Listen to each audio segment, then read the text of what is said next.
Well, would you look at that? Just been chatting away for 3 whole minutes and there's no sound. Guys, let me know if you can hear me now. What I was saying was really interesting. There we go. Shane says, looks like what he was saying was really interesting. Well, you know what it is? What I was saying was really interesting. It's probably the most interesting thing I've ever said in my entire life. Said nobody ever. The cough button was pressed. Can you believe that? I was so happy with the jam that lo and behold, what happened? I left the cough button on. That's okay. Anyway, let's start that all again. Hi guys, how you doing? Nick Jennison. It is the Monday Guitar Show. Welcome. It's great to have you on board. If you're joining us for the first time, it's great to have you. If you are one of our returning, growing community of streamers, either on the Guitar Interactive YouTube channel or the Lick Library YouTube channel, it is lovely to have you back. We heard your guitar for sure, so Winston Howard, but we can't hear your words. Probably for the best. No. Anyway, so going back to what we were talking about before. So today we are continuing our discussion on practice and all things practice related. So a couple of weeks ago we discussed the 3 things that you must practice, because they're the only 3 things that you can practice. It was a bit of a clickbaity title, but, you know, we had to get you here. And today's kind of no different, to be honest, but even still, we've got some good stuff here. Hopefully we're going to equip you with 3 things that will enable you to better practice your physical technique on the guitar. Now, last week, a few weeks ago rather, we discussed the 3 things that you must practice, which is physical technique, fretboard and musical theory and all that stuff, knowledge, and then repertoire and contribution. Last week we discussed the repertoire thing in our Growing Your Vocabulary stream. That is available on both YouTube channels on the replay if you want to go and check it out. If you're not subscribed to us already, hit the subscribe bell. It would be great to have you. No, make sure I turn that cough button on and back off again. Anyway, today we're discussing the physical technique thing. Now don't worry if you're not a technique monster, if you're not a shreddy type guitar player, if that's not your bag, that's fine. This stuff is applicable for guitar players of all levels, of all styles, because we all need some kind of physical technique on the instrument. And our physical technique is what enables us to actually play the things that we want to play on the guitar, whether that's learning songs, whether that's improvising, whether it's writing songs, whether it's playing a band, whatever it is. You need some degree of physical technique to be able to play on the instrument. And the better your physical technique is, the more transparent it feels, the more easily you're going to be able to express yourself as a musician, which ultimately is our goal here. So today we're discussing technique. We've got 3 things for you. Hopefully by the end of the stream you will have something that you'll be able to go away and implement in your practice sessions, which will help you grow your technique at an accelerated rate. And then we can stop talking about technique and get on to making music like the other instruments out there. For some reason guitar players are absolutely obsessed with technique. I think it's because it's quite a physically difficult instrument to play, but that's neither here nor there. Anyway, couple of quick shout outs before we go, a little bit of housekeeping. If you're enjoying what we're doing today, don't forget you can go and check out our partners over at Lick Library and Guitar Interactive Magazine. You can go to licklibrary.com on the link down below, where you will find a whole host of tremendous guitar lessons, including, but not limited to, get this, drum roll please, the new and improved GI Plus section over on Lick Library. Now what we've got going on here is all of the lessons that still are, but for the time being at least, on the Guitar Interactive lesson portal, GI Plus. They've been ported over to Lick Library now, so they're available to all of our Lick Library members. There is over 100 lessons here. It's crazy. Now, a couple of courses I want to show you, a couple of mine you might find entertaining. This is a really good one for what we're discussing today. This is a course called Technique Hot Fixes. Now, what this basically is 10 lessons. A lot of our members over at GI Plus have had huge success with this, right? Basically, what we've done is we've taken 10 lessons that give you instant fixes to your technique. So you can go and check this out among all of the other lessons that are available. We've got tech sessions. There's my Rory Gallagher tech session. We've got slide guitar stuff, Sam with some acoustic stuff. We've got some Motley Crue, some Eddie Van Halen, Tom Quayle talking about chord progressions, Andy Wood's country guitar, Lewis Turner on jazz soloing, all of the legendary Michael Caswell lessons. They're all there. So that is all currently on licklibrary.com. If you are not a Lick Library member, but you are a GI Plus member, send yourself an email to this, right, real quick. So send yourself an email to this address. This is playersupport@licklibrary.com, and you will be told everything that you need to know about the switchover. If you're a Lick Library member, but not a GI Plus member, don't worry, you're automatically now a GI Plus member. You don't have to do anything. It's just been added to your membership. But GI Plus members who don't currently have a Lick Library subscription, don't worry, we're going to hook you up. So if you send an email here, we will give you the skinny on what's going on. That's my man, Stu Shields, who you guys all know already. He will sort you out. But yeah, really pleased to announce that's going live today. Got a couple of quick questions about this. We'll be answering your questions a little bit later on. Want to highlight this one, though. This is Block 18. It says, is that you doing a Rory Gallagher course, Nick? Be good if you can share why you rate him so much. Rory is... it was to celebrate the anniversary of Rory's passing, but I've always been an admirer of Rory Gallagher for his ferocity as a live player, more than anything else, to be honest. But there's a couple of things that he would do that I would absolutely love. I loved how effortlessly he would just grab a slide out of his pocket and start playing, and it was like, yeah, it's slide now. And then for me, that was kind of revelation, because I always felt like slide you needed some kind of special other guitar for that, you know, young me didn't want to take to the gig. But when I saw Rory just kind of pull one out of his pocket and start playing away, it's killer. There's a bit of that in the course too. So you want to learn some Rory Gallagher stuff? I've got a tech session on that subject, along with a bunch of others. There's like so many tech sessions in there. It's killer. Now, anyway, we're going to take a quick look at the chat and say some hellos to everybody. We might not be able to get to everybody because we've got so many folks in the chat today. If you haven't done so already, give this video a thumbs up on whatever platform you're watching it on. Share it with your guitar playing friends. We'd love to get this to as many guitar players as we can. Marcin was, of course, first through the door at 20 minutes to 1 in Central European time, which was wild. That is super, super early. First one in by a mile, followed by Response Audio. I hope everyone's having a great Monday. Looking forward to the stream later. I'm having a great Monday too. Larry Warren, also in the house. Lovely to see you. We're going to fast forward a wee little bit and see who's in the house now. Let's see. Timothy Appling is tuning in. It's spring break here. Just got back from the beach doing the daily bikini daily bikini check. That is terrible. Checking my new Gibson SG Supreme warmed up. Ooh, fabulous. Really, really, really nice. Great guitar. We love a bit of that. Kate Strange in the house says, hi everybody. I hope we will all learn something tonight. So do I. I think you probably will. I think you're going to get some good stuff tonight. Found it really, really great so far. I don't see why we shouldn't do. Victor Zika is in the house. Helmet Strap is here. Daryl Queen is here. Justin Ray is tuning in. Kim Waller, the big boss, is here. Steve McD is here. Cranky Tom is in the house with some questions about the GI Plus Lick Library stuff. Send an email to playersupport@licklibrary.com. We'll get you sorted out. Don't worry about that. We're going to hook you up. Timothy Appling, we've already said hello to. Deadman Doogie Mandugason is here. Block 18 is here. We've already said hello. Frank is in the house. Who else do we have? Let's see. Cowcat is here. Jim Hoffcrafter is here. Mika is in the house. Mark Crandall is tuning in. Steve McD, we've already said hello to. Our friend John McGuigan is tuning in from France. Eddie Russell is here. Bonsoir, indeed. We've got a whole bunch of friends. James Fair is here. Let me know the sound is off. But we've got there in the end. This said I would find it funny if he was telling a really filthy joke. How do you know that I wasn't? It was a Schrodinger's joke, let's say. It was at once a filthy joke and not. And we'll never know. But anyway, the guitar works and the voice works now. So, we got a question from Marcin. I want to know this too. Right, from you guys. What do you guys play today? I've got my custom 24 in action. Such a great axe. Very light as well. My amp also wants to know what's going on.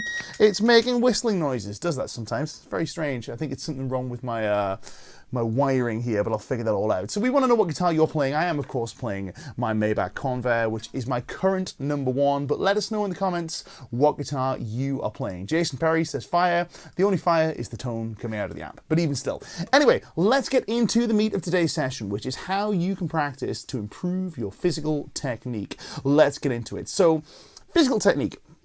Why is it important? First of all, everything we play on the guitar requires some degree of physical technique. I want to perform a quick experiment for you real quick.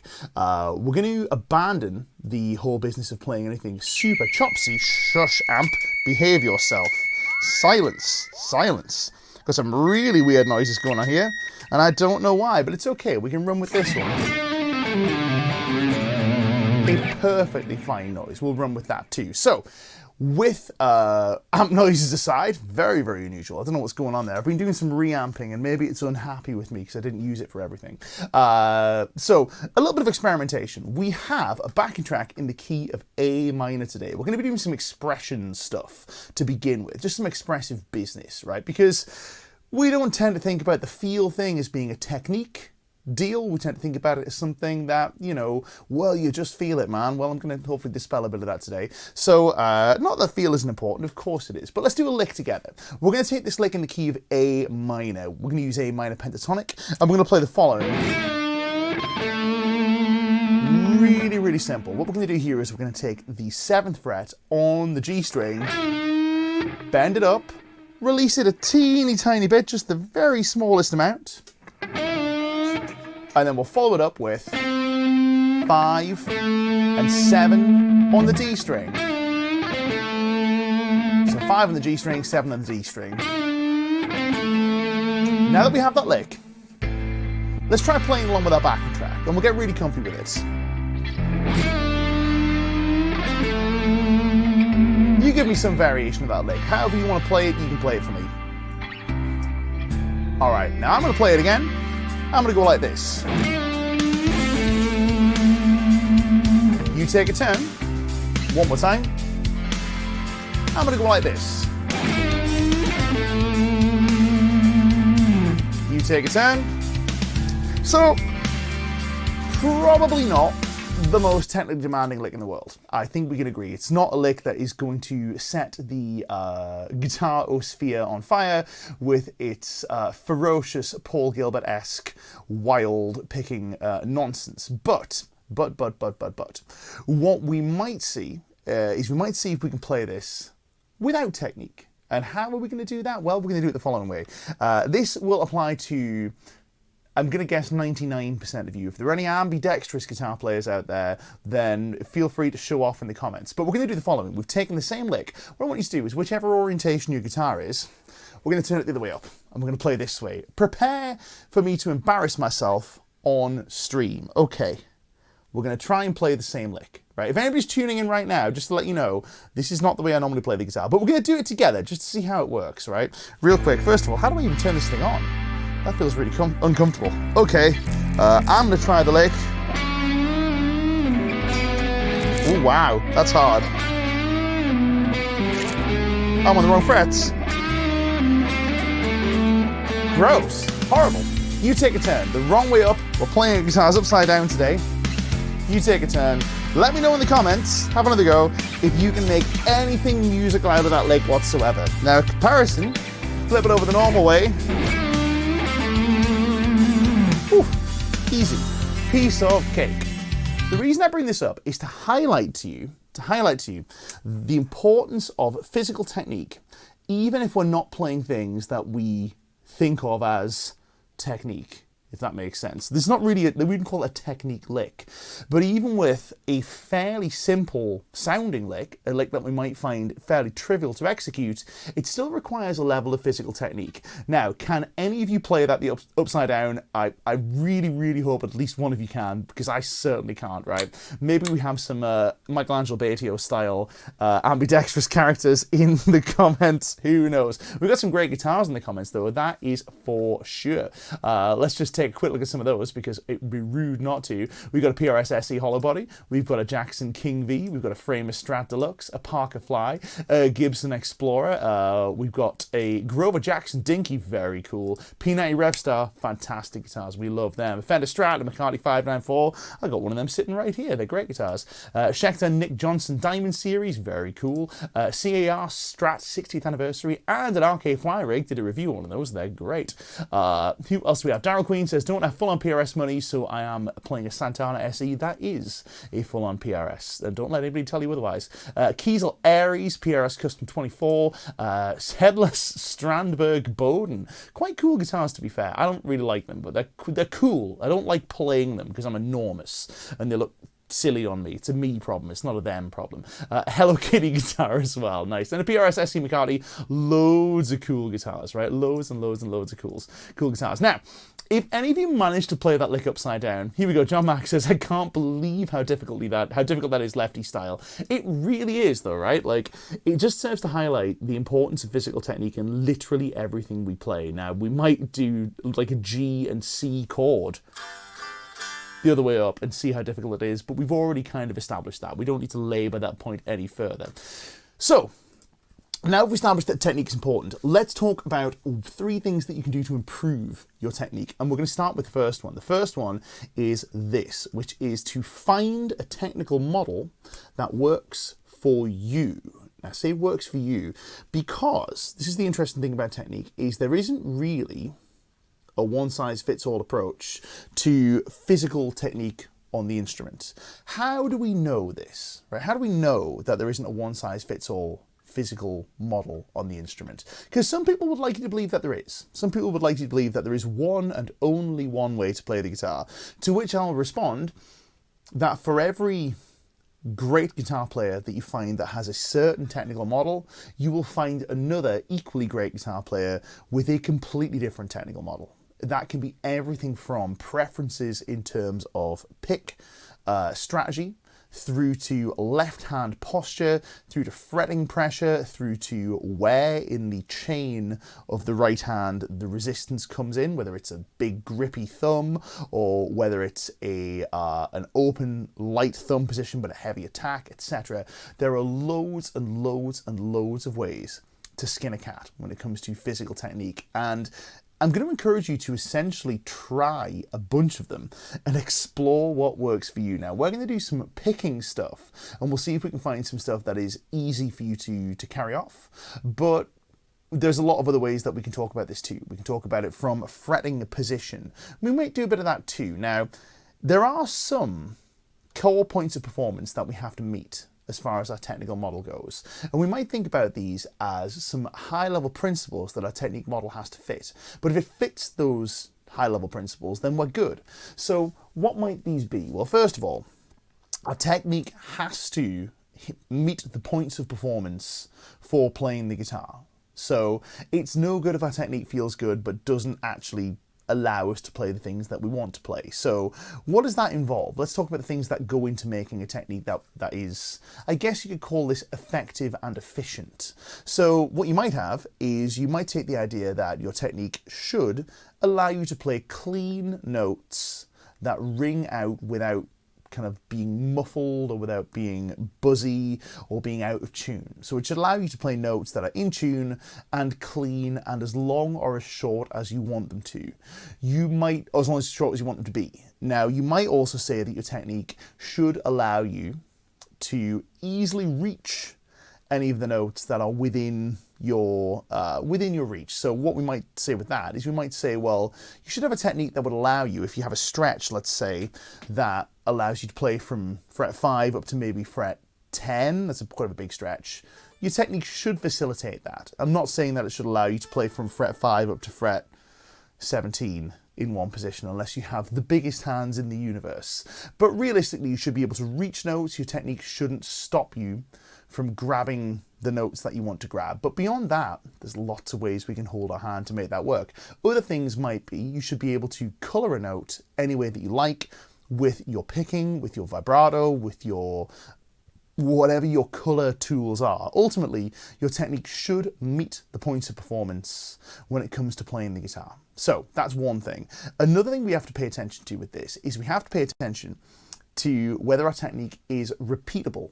What I mean by repeatable is it shouldn't look like a completely different physical shape every time you sit down and play the guitar. So if we try playing, let's take a nice simple scale for argument's sake. Let's take the minor pentatonic scale. Let's take it in the key of A. Let's play the following frets. We're going to play 8, 5, 8, 5, 7, 5, 7, 5, 7, 5, 7, 5, 8, 5.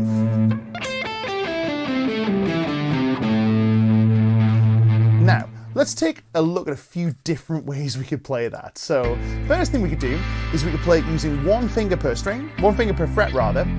So we use our pinky finger for the 8th fret, first finger for the 5th fret, and then third finger for the 7th fret, first finger for the 5th fret. You get the idea. Which would give us something that might look a bit like this. At speed, we might get...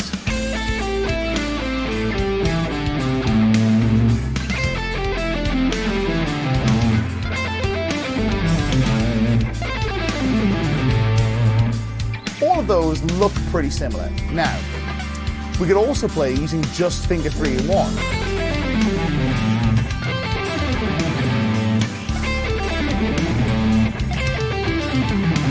We could play using fingers 3, 1 and 2.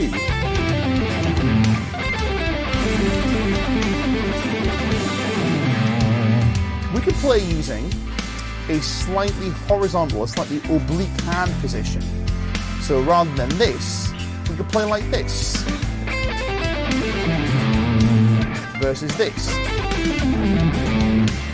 All of these are perfectly effective ways to play this minor pentatonic scale, but the point being with this is it should be repeatable. It should be something where every time you sit down and play, it looks about the same as every other time that you play it. You know, within reason. Doesn't have to look identical. You shouldn't worry about taking a screen cap and seeing if your hand is angled like this versus like this.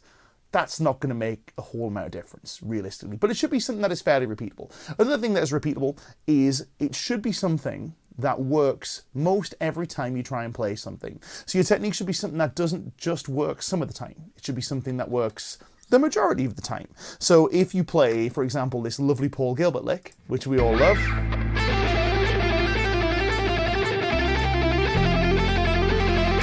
it should work every time you play it, as opposed to like this.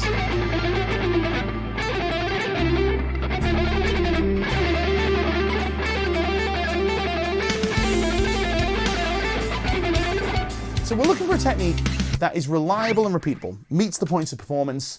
One other thing we might use for our technical model is we might use the idea of technique being sustainable, being a technique that doesn't cause you great fatigue over time. So you shouldn't be using a technique that is maybe very, very tense, let's say. This is not to say that you should always play with the absolute lightest and deftest of touches, but if your technique wears you out over time, might be worth reevaluating that, because we've all had that thing where we've been on stage or maybe we've been jamming for a long time and we just feel our hands running out of steam. Now, we don't really want that. We want our technique to be something that we can play for hours and hours and hours with and have it be reliable and repeatable and efficient and effective and meet the points of performance, all that sort of stuff. But beyond that, the shape of the technical model that you use is going to be individual. Now, the way you find this is through free experimentation and embracing the things that feel good.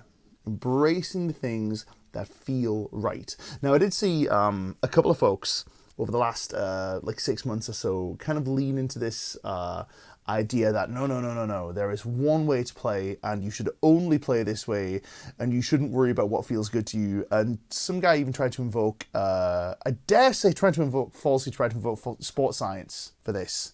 And I'm like, that ain't it. You've got that a bit wrong there. I do apologise, but I don't want to throw people under the bus, but you got it a bit wrong. The evidence for this is in the human outcomes that we see. We see guitar players with hugely effective techniques that look wildly different.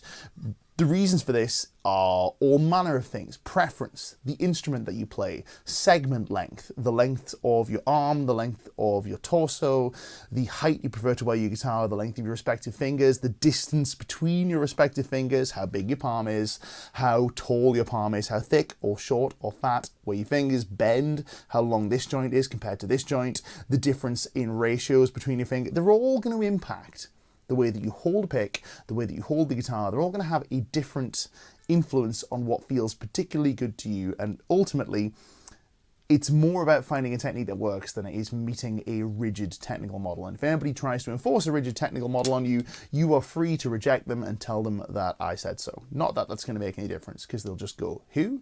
But doesn't really matter. Anyway, so let's use this as an example. We're going to explore a few ways that we can play a line, and we're going to pick up the speed a little bit here and see if we can get some pacey stuff going on. Now, some of you will be able to play this line in every conceivable way. Others of you will be able to play this line in some ways, but not others.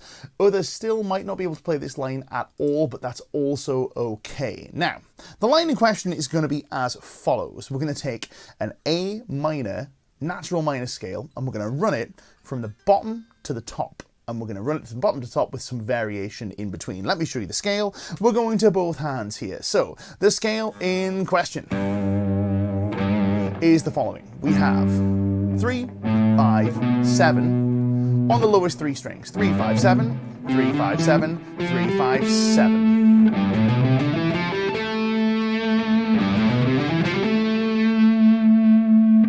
On the next string, we have 4, 5, 7. And then we have 5, 6, 8, 5, 7, 8.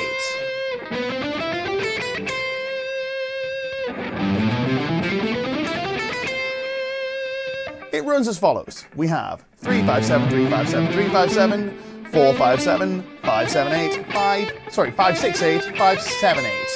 Let's play it along with the backing track, nice and slow to get it under our fingers. Then we're going to explore some ways we can speed this up. So we might get this. Just so we can get some feel for what's going on here. Okay, ready? Let's try it. 2, 3, 4. Piece of cake.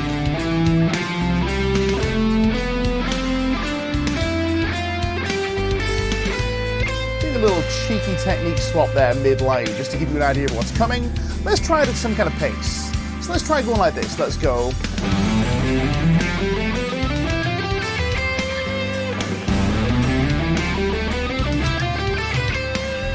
Let me know if this is something you can play. If you can still keep up with this, let me know. So this is our 8th note triplet speed. That should be working fine. Shouldn't pose too much of a problem for us. Let's try going a little faster. Let's go. And a little faster again. Let's go. Notice there was a little cheat there. Now we're going to get into that. Let me know if you managed all of those or if the last one was a little bit too fast. If the last one was a little bit too fast, let me know. If it's still okay, then we are good. Now, let's get into some of the challenges here. So, first thing we're going to play. We are going to play the following lick, but we're going to play it using a doubled up 6-note pattern on each string. What's that going to mean? It's going to mean we're going to play the following. We're going to go low, middle, high on each string. Same thing again.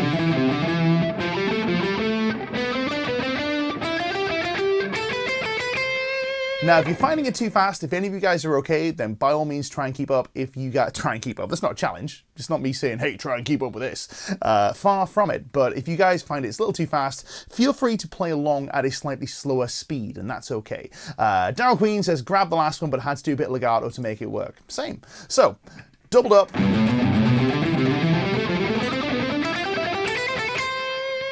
First thing we're going to do is we're going to play using alternate picking. Down, up, down, up, down, up. Let's see what's going on here. So if we play along with this, let's see who can play this along with alternate picking. Let's have a go. Going. It's pretty quick. Let's try it together. Ready? 1, 2, 3, 4. Pretty fast. Let's go a little slower for those of you who were struggling. Let's go like this. Let's go.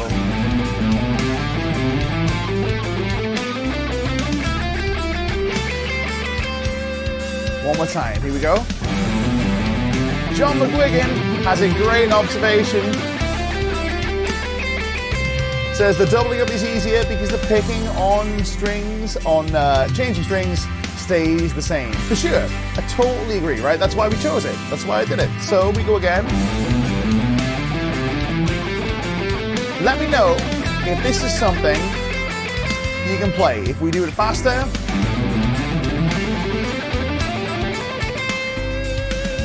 we should be good. Now, anybody who's having trouble with this, fear not, fear not, fear not. What we can also try is the following. We can try playing starting an upstroke and see what that gives us. So we might get this, we might get...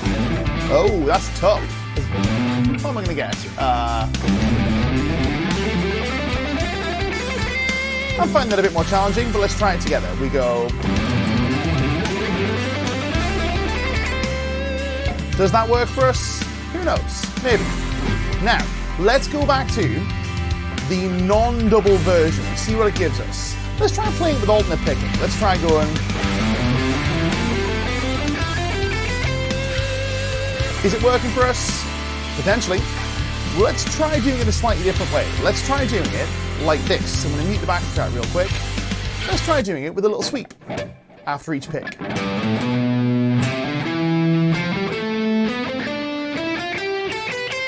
What you'll see there is I'm playing down, up, down, resting on the next string, down, up, down, down, up, down, down, up, down, down, up, down, down, up, down. You get the gist. Let's see if that works. This might not work for you. You might find the alternate picking thing much easier. Who knows? But it might give us this.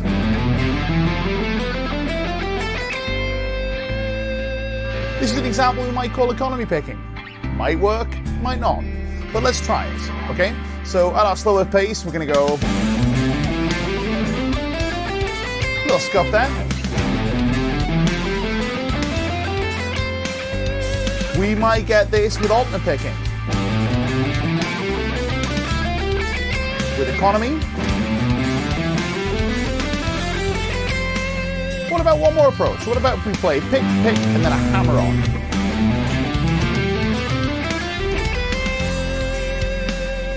Mika says, alternate picking hard, economy picking works fine. Sweet.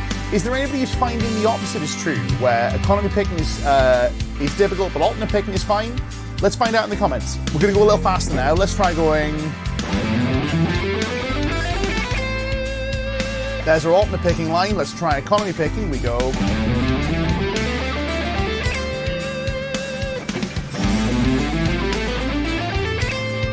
alternate picking.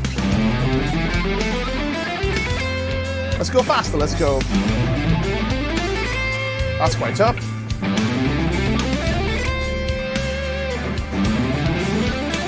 There's economy picking. Let's try alternate picking. Oh, that's difficult. That's tough.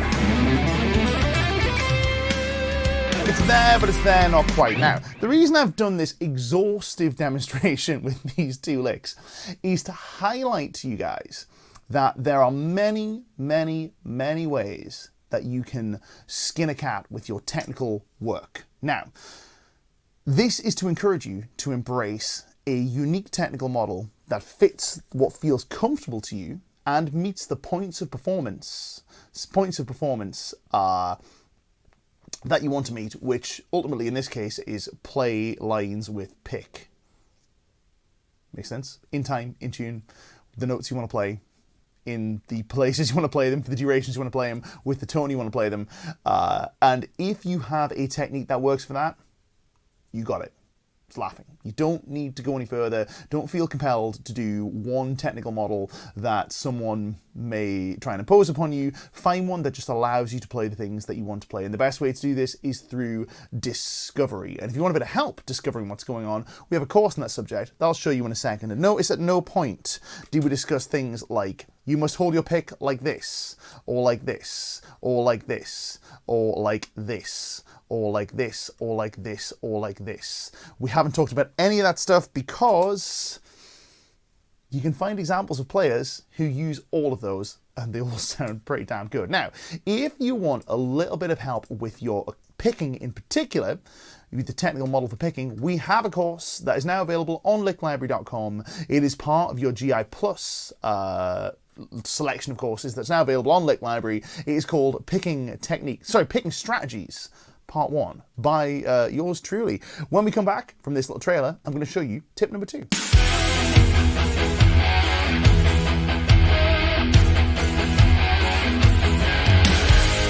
Does your picking feel uncoordinated and sometimes you miss notes or fluff transitions from string to string, maybe a little bit like this?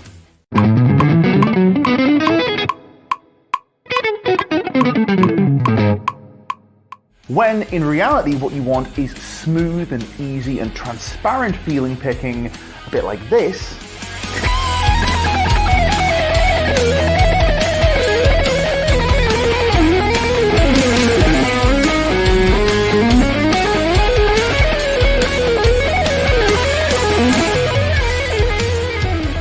Or maybe you've been sold on the idea that there's one specific way that you have to pick on the guitar and everything else is wrong, but that particular cookie cutter approach just doesn't work for you. It feels unnatural. It almost feels like you're fighting your own body to try and make it work. Well, Picking Strategies Part 1 is the course for you.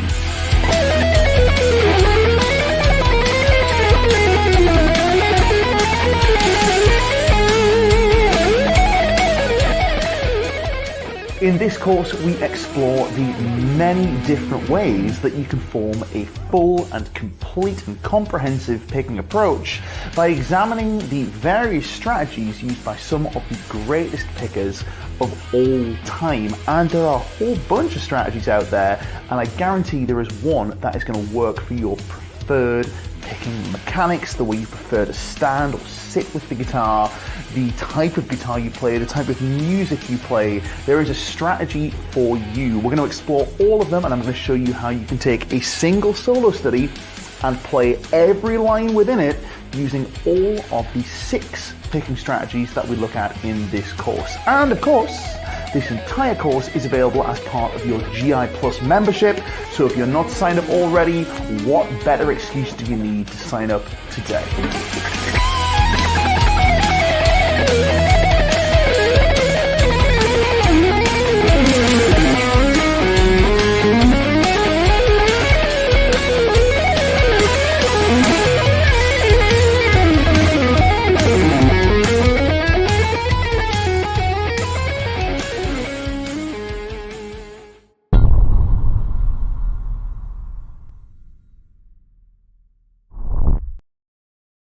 So there you go, guys. That's Picking Strategies Part 1, available now on licklibrary.com. After this video, go find it. We got some questions that have come in over the little break. We'll be answering your questions later on in this stream, and I will make up the time that we lost because the microphone was off. As Sacred Godslayer rightly pointed out, we'll go into extra time today for injury. I think Nick might have rockets in his fingers. Well, that's very kind of you. But honestly, found some technical models that work, and there we go. We've got some examples of some folks that have examples of these technical models working here. New Rose's Artworks says usually alternate ascending and economy descending, which I'm sure works really well. Sacred Godslayer says economy at the highest speed doesn't work for me. Alternate is effortless at max speed, starting both downstroke and upstroke. You know, there are ways that you can make this work for all manner of physical techniques, and this doesn't just extend to the fast stuff, it extends to all the other things that come to playing the guitar. Now, here is tip number 2, or tool number 2. Tip number 1 is find a technical model that works for you. This is number 2, which is measure and track. Now, what are we talking about when we talk about measure and track? Well, measure and track essentially is, it's one of the things that we need to do to make progress in any physical endeavor, is we need to assess that we're making progress and provide enough stimulus to encourage that progress, and that must get harder over time. Anybody who's a bit of a gym rat will know exactly what I'm talking about here. So we'll not get too deep into the lifting analogies, but it's kind of on my mind right now, hitting some PRs in preparation for powerlifting meet, and it's feeling good, but we'll talk about that another time. So in terms of measurement, in terms of tracking, we can do the following. The first thing we can do is we can measure if our technique is working. How do we do that? Well, we listen and we assess. A few ways you can do this. You can use a looper pedal. You can play your technique into a looper pedal. You can use video review. So you can play some things and record it, and then play it again maybe next week and record it. We're measuring whether our technique is meeting the points of performance. We can also do subjective assessments.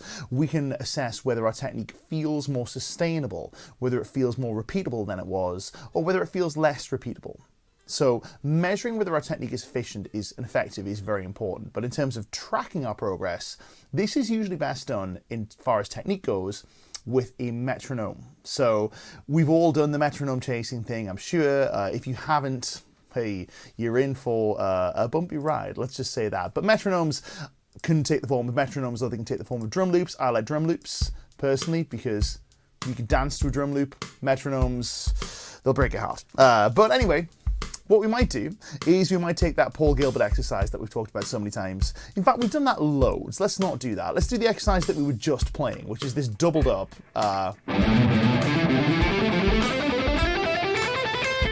What we might do is we might assess our ability to play this at a particular tempo. That would be 16 triplets at 100 BPM. If you can play it at 100 BPM, and then a couple of weeks later you can play it at 120 like this, you know that you have gotten objectively better. Now, there is a subjective component to this as well. Subjective component to this too.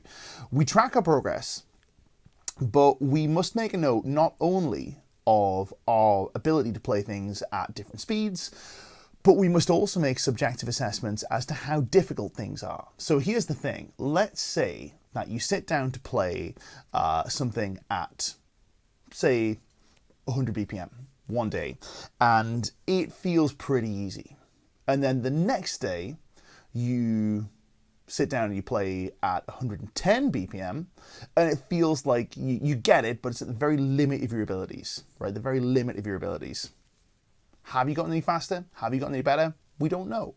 The reason for this is the difficulty is not being held constant. So what we should be looking for is a difficulty that we can repeat. And usually what that means is something that requires you to concentrate and really put some effort forth, but isn't ever really in much danger of coming apart. So if you practice at a constant subjective difficulty and you track your ability to increase speed over time, then you know for a fact that you're getting a little bit better. So measure and track your progress, which leads me to point number 3. It's quite a short one, that one, because it speaks for itself. Point number 3 is a very important one, which is variation. Now, tracking progress is fair. It's good, right? We like tracking progress. Variation is one of these concepts that is not discussed enough when it comes to practicing. We tend to practice the same things over and over again. The same things over and over again. You might play maybe that Paul Gilbert lick or that 6 notes a string kind of like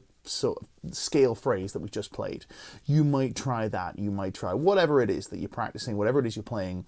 You may wind up playing the same thing over and over and over and over again. And that's cool. That's fine. But here's the deal.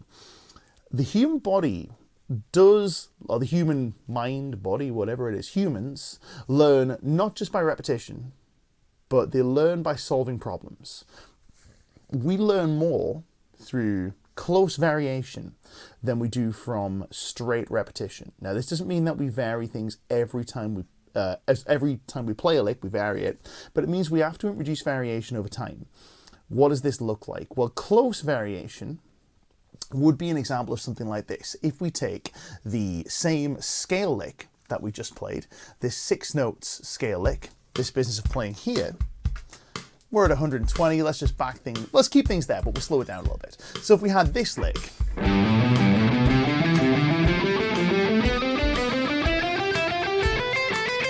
a close variation would maybe be to try and play, instead of low, middle, high, we might play high, middle, low each time. So we might get this. We might get...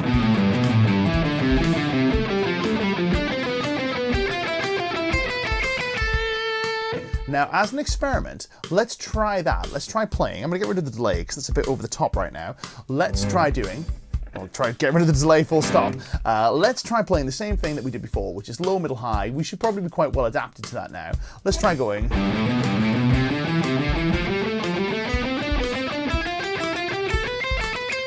Now, even for you skilled guitar players out there, we're going to try playing high, middle, low, high, middle, low. Same thing, ascending across the strings. You should feel something when we do this. You should be aware of a feeling of, ooh, that's new, right? Be aware of that and pay attention to it. Let's try it together. Ready? So we're going to play...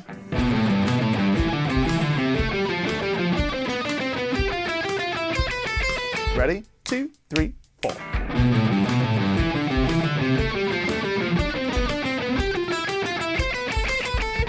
That should have felt to you like there was a weird unfamiliarity under the fingers. Even if you played this lick loads, you should feel this, ooh, that's kind of weird and new. The reason for this is it's a variation on this exercise that we've been playing for the last 20 minutes or so, right? We spent quite a bit of time with this 6 notes up thing. Our brain and our fingers are quite well adapted to this. But by imposing a slight variation on what we're playing, we give the brain an opportunity to solve the problem of playing the guitar all over again.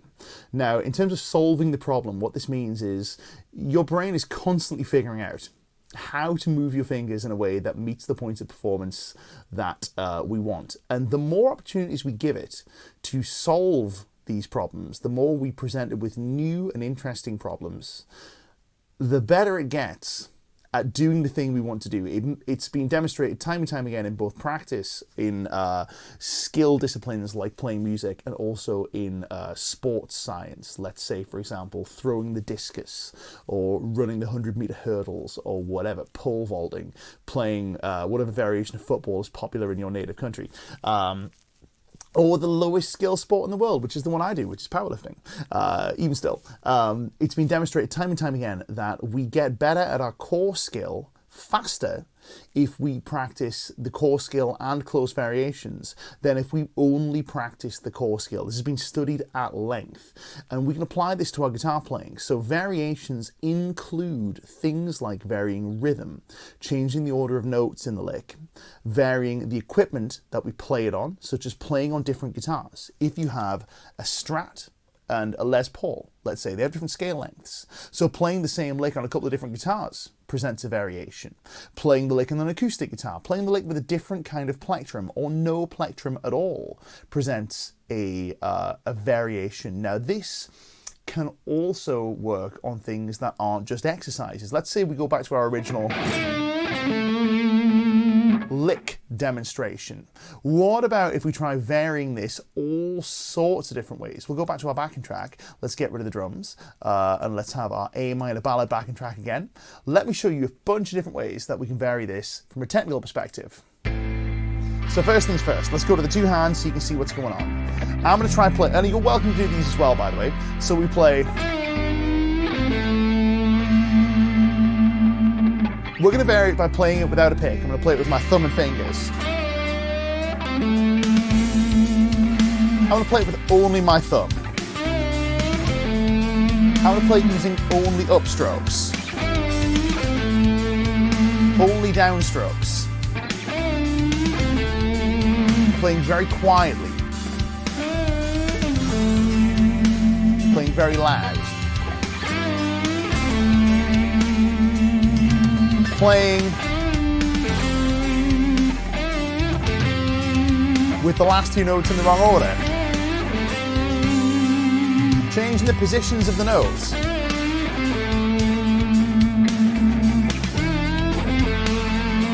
Changing the fingers I'm playing with. All of these present technical variations on a single lick that we can use to develop our ability to play not just that lick, but all sorts of other things without having to go mad in the shred world. And of course, that's just playing the same lick.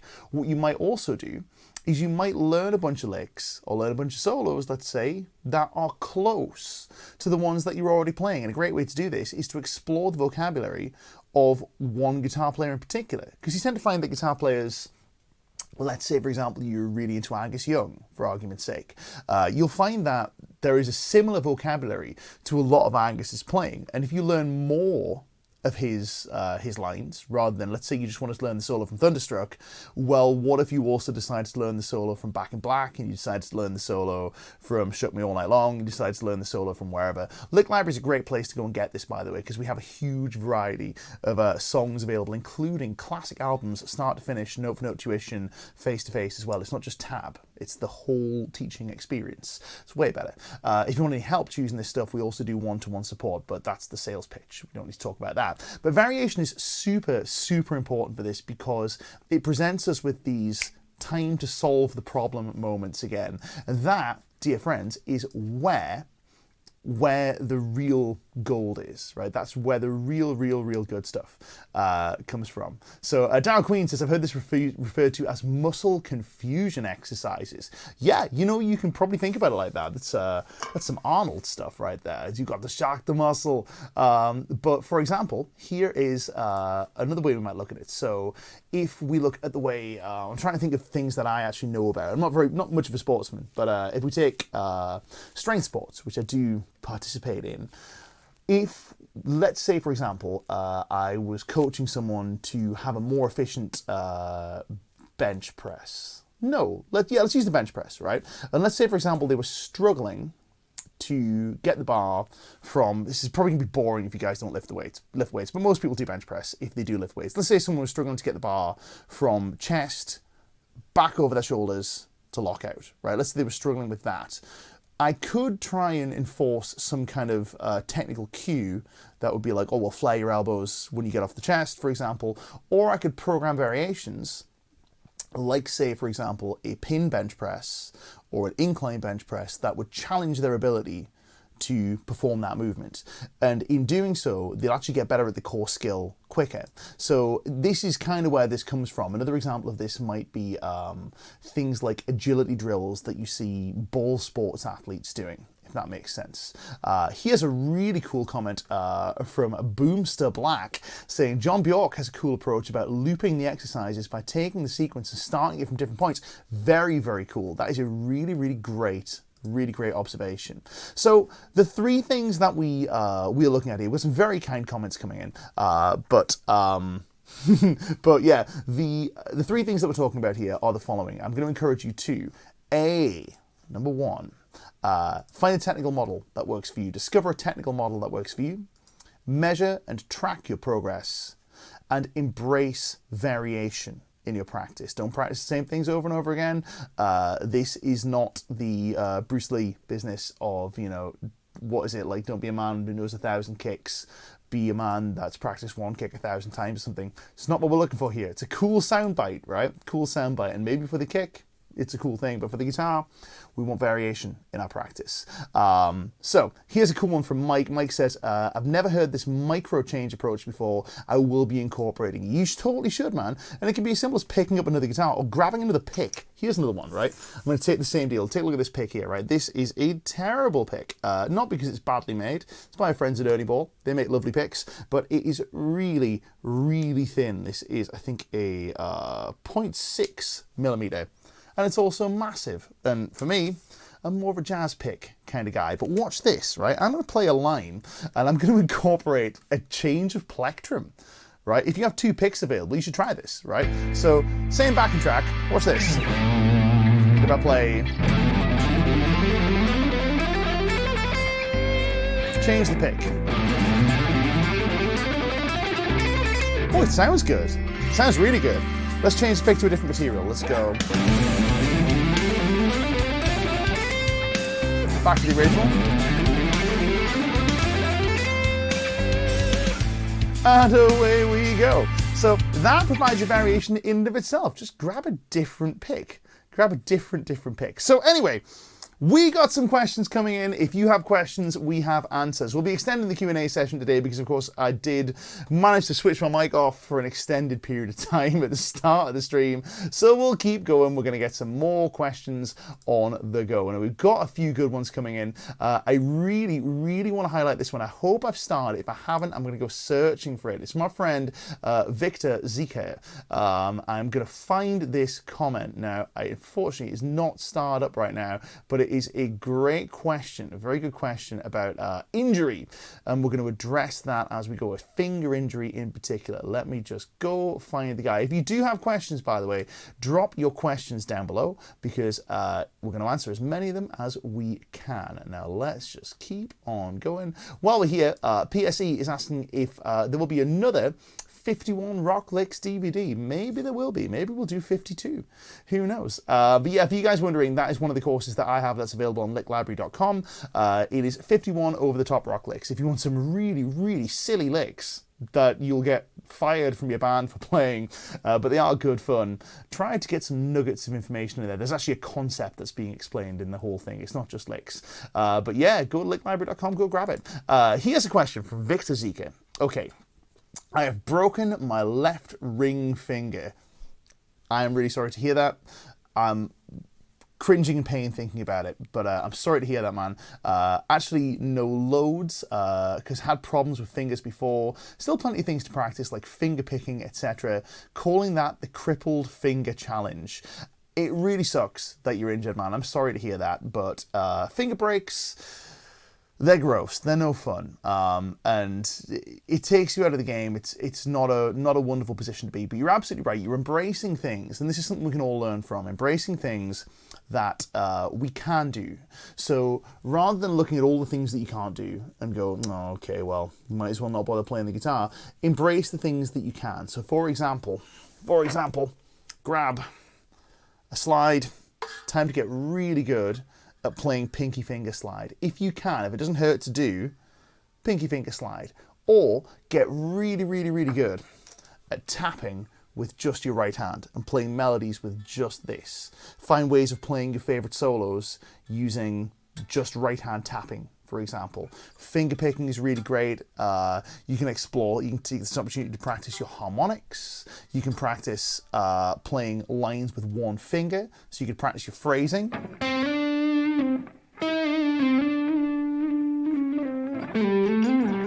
Harder than it looks. But hey, it presents us with a challenge, and you're doing the right thing by embracing the things that you can do rather than worrying too much about the things that you can't do. I have a friend, I keep going back to powerlifting, but I have a friend who hurt their back very recent. I would say recently, it was about 6 months ago, just gotten into the sport and was given a very overzealous program by a well-meaning coach, and it was just too much stuff, too much volume, and they hurt the back. So the way we framed it was, you know what, yes, deadlifts and squats are going to be a problem right now. It's time to PI your bench press, because we have all these resources that we can put into the stuff that we can do rather than focusing too hard on the stuff that we can't. So very inspiring stuff, man. Thank you for sharing that with us. I really do appreciate that. So we got some other great questions coming in. Gonna highlight some of these as we go. Mal Riley is saying, do you keep your finger number 1 down while while the 3 and 5 frets are played? Referring to, I guess what you mean is finger number 1, do you keep that down while we play with finger 2 and finger 4?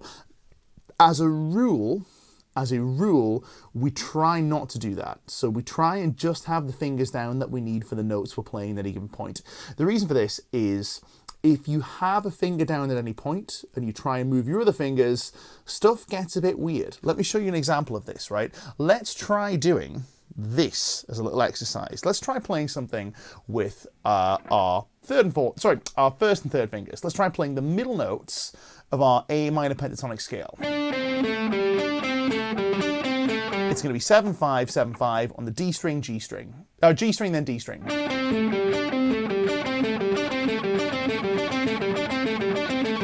Next thing I want to do is I want you to put your second finger down on fret 6 on the B string and just keep it there.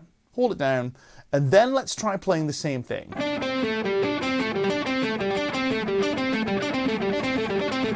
Hopefully you'll be feeling what I'm feeling there, that is more challenging. This is actually a skill all unto itself. And if you're a classical guitar player, you need to be able to do this. You need to be able to hold one note and move your other fingers independently of each other. But as a rule, when we can get away with not doing that, we should. And that means when we're playing scale lines,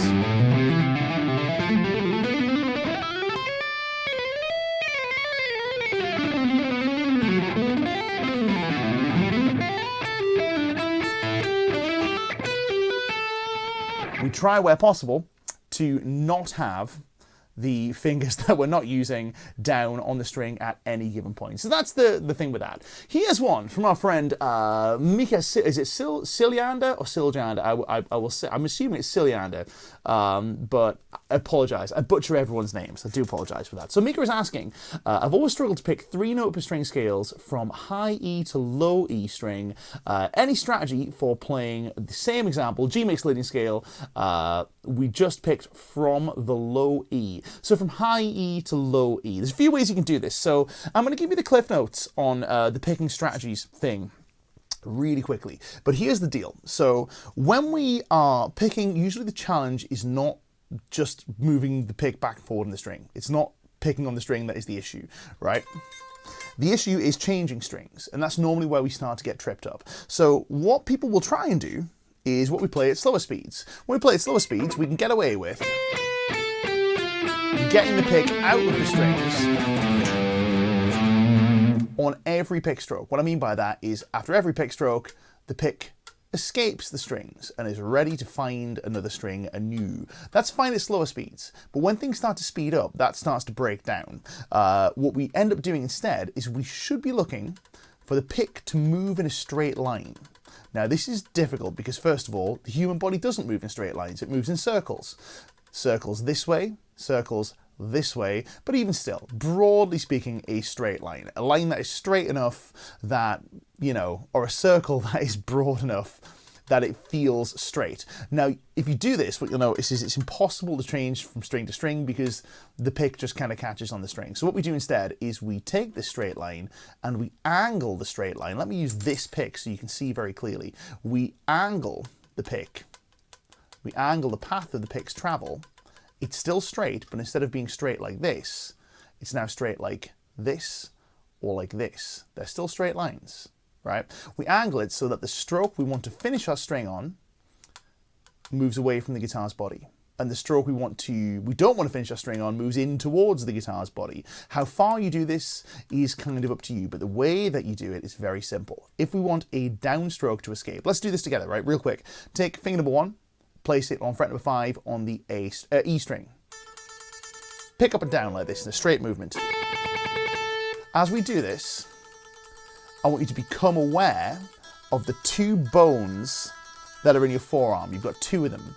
You should feel a fairly even distribution of weight onto the guitar's body across both bones. Lean your hand so that the thumb side bone, this bone here, is the one that's in contact with the guitar's body. Now lean your hand so that the other bone is the one that's in contact with the guitar's body, the pinky side bone. Get used to doing that while maintaining this tremolo picking movement. Now, with this side touching the guitar's body, notice how the pick is now angled in such a way that the pick moves away from the guitar's body after a downstroke.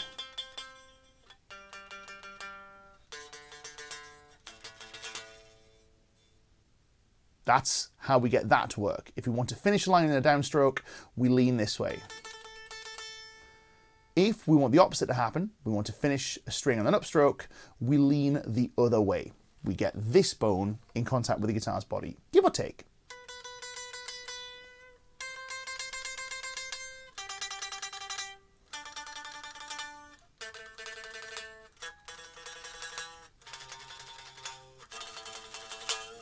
That's how escaped strokes work. We don't have to escape. We don't have to do escaped strokes. What we can do is we can do this. We can play.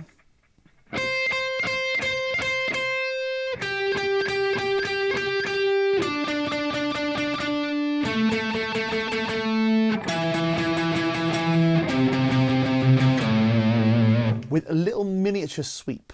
A sweep of 1 string that we might call economy picking. We can use some blend of alternate and economy picking depending upon what feels most comfortable to us. If this posture just feels weird and you don't like it, don't sweat it. Downstroke escape when you can, upstroke and sweep when you must. Same is true if this feels weird, but this feels good. Upstroke escape when you can, downstroke and escape when you must. There are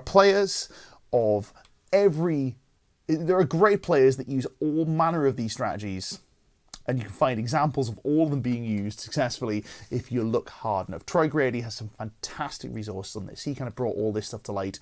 Very, very cool. Hopefully, that should help with the questions. Good question though, very cool question.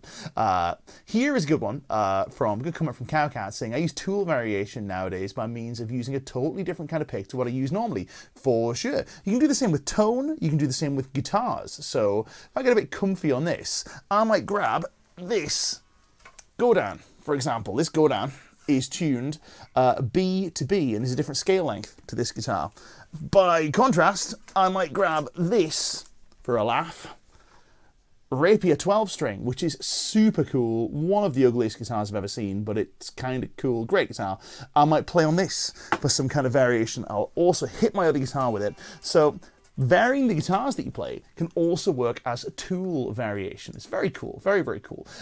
So guys, unfortunately, I think we've run out of time. I do want to take a quick second and shout out my dear friend Sam Bell, who's joined us. Sam, you can check out on licklibrary.com.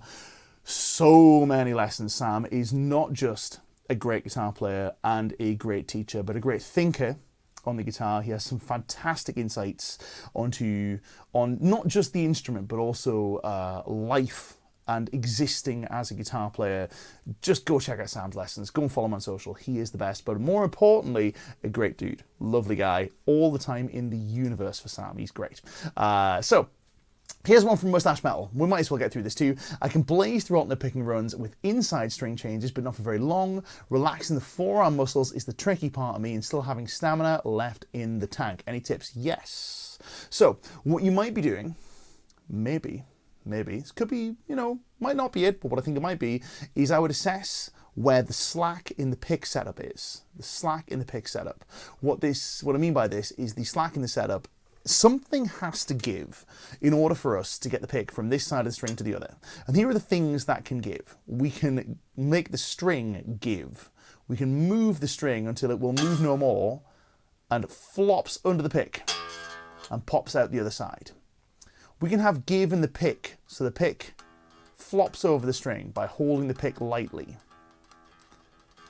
We can have give in our fingers by using a tight pick grip in this sense, but having our fingers be quite loose up here. It's quite tough to achieve, but we can have some give in the finger. We can have the fingers be snug and firm, but have a bit give in the pick. We can have give in the string.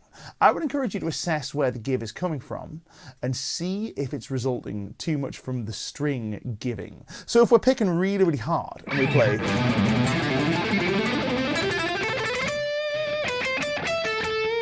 where we absolutely batter on the guitar, that can work for a period of time, but because we're forcing our way through the string, it can be a little fatiguing because all of the muscles in the forearm have to work very, very hard just to keep that happening. Now, if we embrace a slightly lighter pick grip, and we can still pick pretty hard, we can still get a lot of force into the string, we maintain a slightly lighter pick grip. Let me do it with, do I have a pick that's very visible? Maybe this yellow one, who knows? That might be fun. Hopefully, nope, that's still super invisible, but even still, I'll try it with the floppy pick. That's another place it can give. If the pick has some give in it itself, it can do the thing. But if we hold the pick lightly,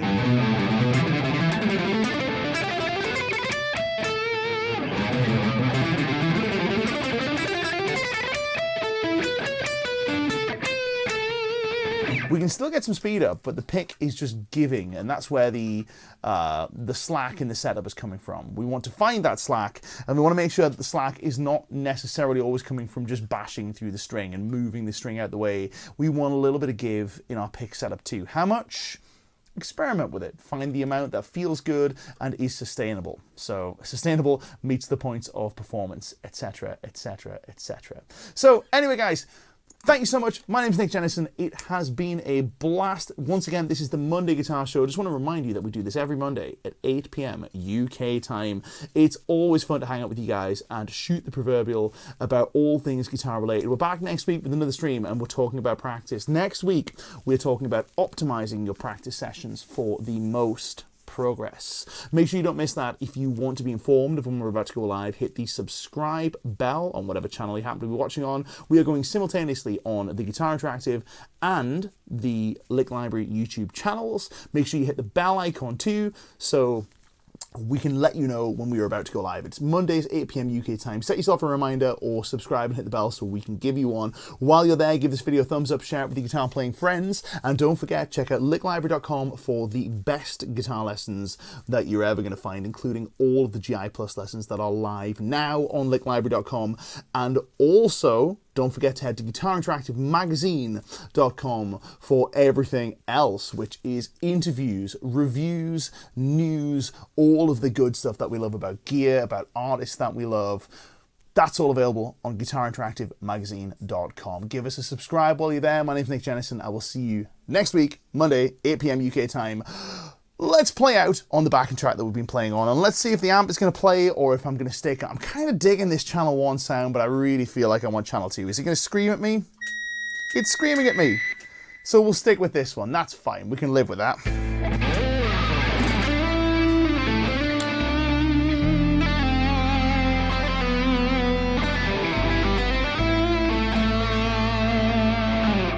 Yep, it's working now. So, oh no.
Hi, my name's Nick Jennison, and it's my pleasure to announce that GI Plus, the exclusive lesson platform from Guitar Interactive Magazine, is moving to licklibrary.com. GI Plus features a whole host of the best players and educators in the world, bringing you exclusive lessons on everything from metal to blues to fusion and everything in between. Want to level up your shred chops? Check out How to Play Fast by Andy James. Or how about sweep picking with Rick Graham? Or maybe country's more your bag? Well, how about a full-length country guitar course from Andy Wood? Interested in learning how to play over changes? Well, members get access to hours of exclusive lessons from Fusion Maestro Tom Quayle.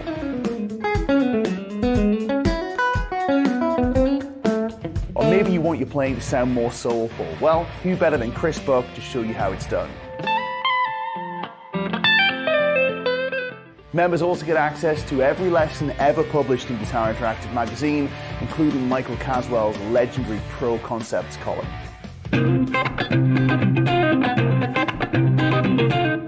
Or maybe you want to learn the secrets of the masters. Well, members get access to over 70 full-length tech sessions where our tutors painstakingly decode the styles of players like David Gilmour, Eddie Van Halen,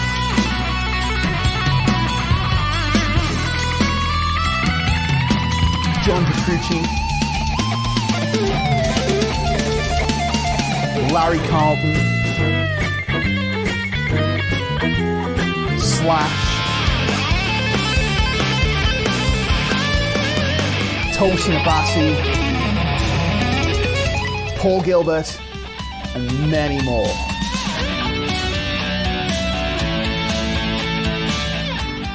And you get all of this in addition to all of the amazing content on licklibrary.com, which includes note-for-note tuition of over 60 classic albums, weekly lesson uploads, a backing track library, and one-to-one player support.